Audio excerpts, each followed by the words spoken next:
AI or artificial intelligence, are they going to take over our jobs as a UX and UI designer? So, paano na yung mga gusto pala magsimula or yung mga career shifter?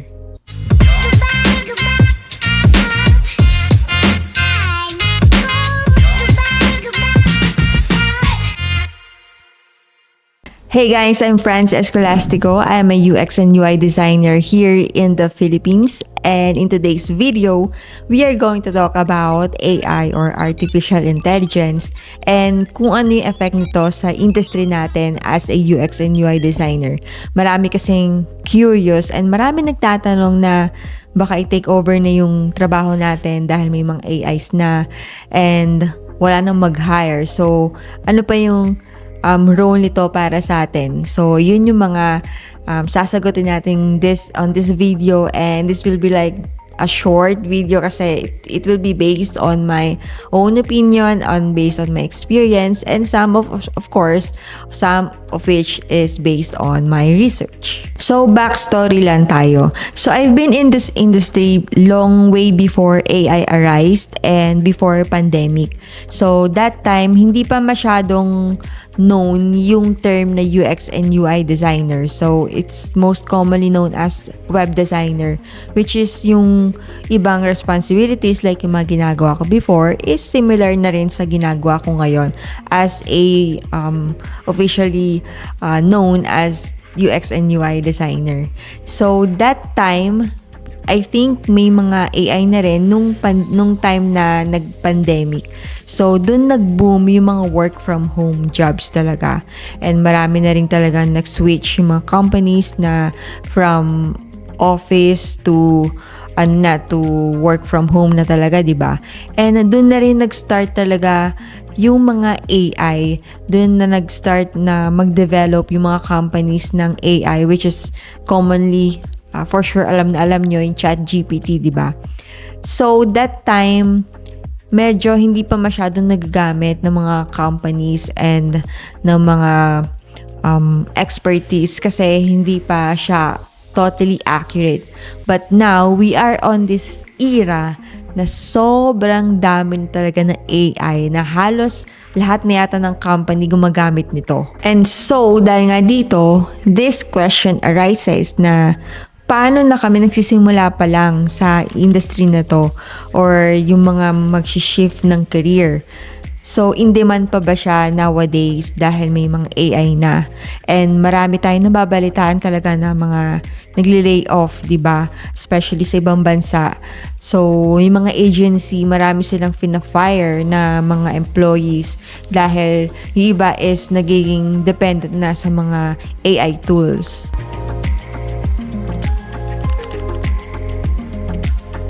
So, ano ba yung mga cons, especially sa mga beginners pa lang dito sa field na to as a UX and UI designer?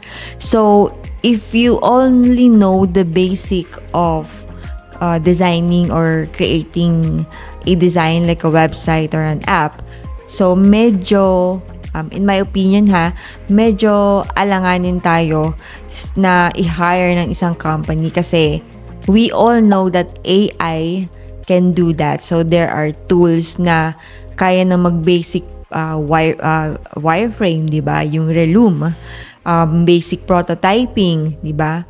Basic design. So, kaya na nila. And then, some companies relies on that and meron silang mga senior designers na doon na lang nila pino-forward yung ginawa ni AI na design and papagandahin na lang ng mga seniors. So, I think na doon medyo mag-aalangan yung mga beginners dahil nga, syempre, simple lang or yung basic pa lang alam nila. So if a company is startup pa lang, so nagtitipid, di ba? So, mas gagamit sila ng mga AI tools para gawin yung dapat na trabaho nila way back. And again, yung I mentioned earlier sa mga nagtitipid na companies, especially sa mga startup companies, and most likely na magre-rely sila sa mga AI tools to create their own website or mag-rely sa mga templated, di ba, na na themes, ganyan, sa kanilang mga apps or website. Kasi nga, wala pa silang budget para mag-hire ng mga seniors. So, I do think na doon, medyo, yun yung downside talaga na having an AI nowadays sa mga nagsisimula pa lamang dito sa industry na to. But again, we don't need to be worried kasi if you look closely sa LinkedIn jobs, sa JobStreet, sa Glassdoor, ang dami pa rin and in demand pa rin talaga yung mga UX and UI designers.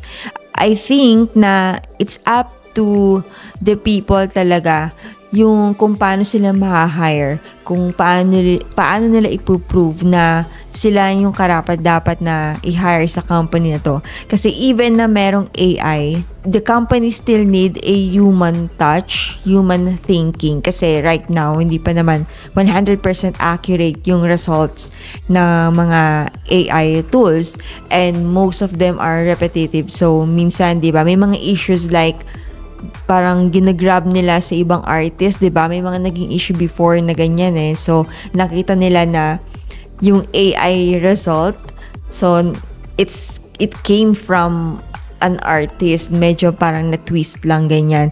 So, same with UX and UI design. So, minsan pinoproduce nila is parang basic lang and it's up to you, to us na parang mas pagandahin pa. So, I think doon tayo mag-a-adapt. And speaking of adapt, we need to adapt to changes talaga. And nandyan na kasi sila, di ba? Hindi natin maalis yan. Nasa era na tayo ng modern. Nasa era na tayo ng maraming AI. And who knows, di ba? Maging parang droid or android na yung ganyan, na talagang mukha ng tao yung gagawa ng isang trabaho natin as a UX and UI designer. So, we just need to adapt to changes. Kasi yung AI tools, to be honest, ako gumagamit rin ako ng mga AI tools like ChatGPT, ganyan, Midjourney. Malaki talaga yung tulong nila sa role ko as a designer. So, mas napapabilis, mas na-smoothen yung work. Pero hindi ako 100% nakarelate talaga sa kanila. So, parang ang nangyayari is I'm just looking for ideas, no?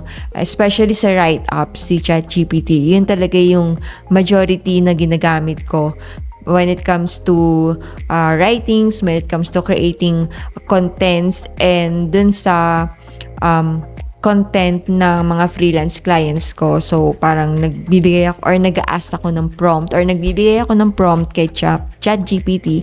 And then, of course, yung answer ni ChatGPT, yun yung mas ini-enhance ko pa. So, I think na talagang kailangan natin silang gamitin para mapaganda rin na yung trabaho natin as a designer. So again guys, if we don't adapt to these changes, if we don't use AI tools, mahuhuli talaga tayo, and worst is hindi tayo makakahanap ng trabaho dito sa industry na to. Kasi lahat talaga dapat, as in hindi lang naman UX and UI design or web design career yung gumagamit ng mga AI.